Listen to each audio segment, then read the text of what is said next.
One of my favorite lines that makes no sense even in context is, Danny DeVito, I love your work! I still don't know why that's in there, but every time it makes me giggle nonetheless. Anyway, on to the review.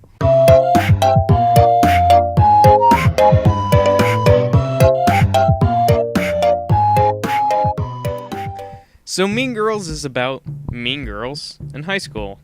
And anyone that's been to high school already knows that girls can be plenty mean.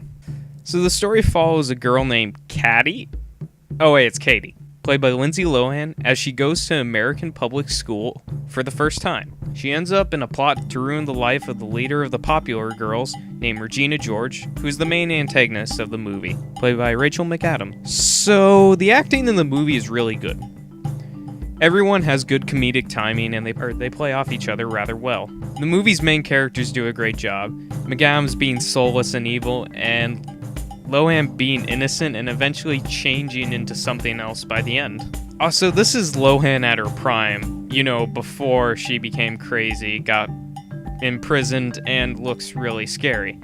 Tina Fey and Amanda Seyfried both are really good in this. This movie was a launching pad for a lot of careers now that I think about it, except for the girl who played Gretchen Wieners, because none for Gretchen Wieners. Now, for me, comedies are the most subjective of genres. A fart joke may get a laugh from one person, but looked down by another. One person thinks Tarantino dialogue is funny, but another thinks slapstick is funnier. So I have a hard time telling people if something is funny or not. I have two friends, both named Zach, and one hates this movie for its comedy, and one loves this movie for its comedy. But for my personal opinion, I found this to be pretty funny. There are many quotable lines throughout that I say to my brothers, and they immediately know what I'm referencing. It's silly, and the imagination sequences are some of my favorite parts. For the record, there's two kinds of comedies that I really like, and one of those is absurd comedy, and that's why Anchorman 2 is a movie I rather like, especially the third act, because that just goes off the rails, but anyway. Even the non-absurd stuff gets my goat for the most part. It's very similar to 30 Rock, which is a show I really like, and both were written by Tina Fey, and it really shows. She's a very good writer and a very good comedian. The message of the movie is pretty good, being that popularity really doesn't matter, and as long as you have friends that care about you, and you have a place where you belong, it doesn't matter if you're popular or not. Yeah, that's a pretty good lesson, I would say.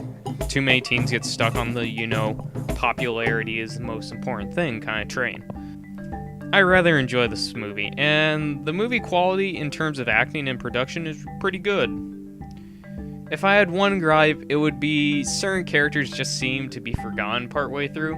Janice and Damien just disappear and don't do much till the third act, besides a few cameos every now and then. Also, it feels like it ends before it ends with the bus scene.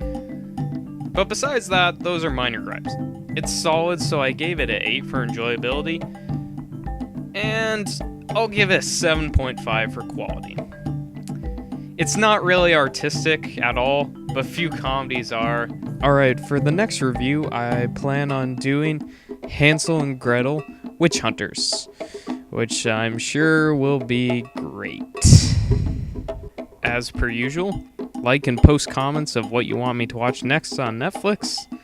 And on that note, good night and good luck. Hansel and Gretel.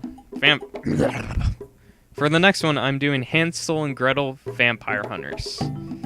Or Witch Hunters. Whatever. I'm probably confusing this with Abe Lincoln Hunter Man Thing. Man Bear Pig.